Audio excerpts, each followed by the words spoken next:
মাসি বলে পায়ে পড়ে যায় ভোটের সময়, পড়ে না? আমাদের ভোটটাই মেন জিনিস, আর আমাদের বাড়িটাই মেন জিনিস, আর আমাদের কিছু নয়। কিন্তু আমাদের বাড়ি যদি সুরক্ষিত থাকে তাহলে আমরা ভোট দেবো। তো বাড়ি সুরক্ষিত রাখার জন্য বিধানসভায় আলোচনা করো, বিধানসভায় আলোচনা করো, আলোচনায় নিয়ে আসতে বলেন, তখন তো আপনাদের ছোট ভাই বিধানসভায় আছে, ওদের যোগ্য জবাব ওদেরকে দিয়ে দেবো। কলকাতায় কিছু হলে সারা রাজ্যের স্কুল বন্ধ হয়ে যাবে, আর গ্রামে কিছু হলে কদিন আগে দেখলেন তো উত্তরবঙ্গে কিভাবে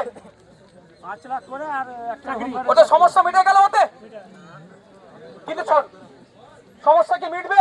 কত মানুষ মারা গেল, কোনো উচ্চ বাচ্চা আছে? কোনো আলোচনা নাই। তাই আপনাদের বলবো, আপনাদের সমস্যা আপনাদের কি সমাধান করতে হবে, কোন দাদা দিদি এসে সমাধান করবে না, এটা আপনাকে বলে যাচ্ছে। সবাই আসবে যে তার ভোট ব্যাংক মজবুত করবে আর কেটে পড়বে।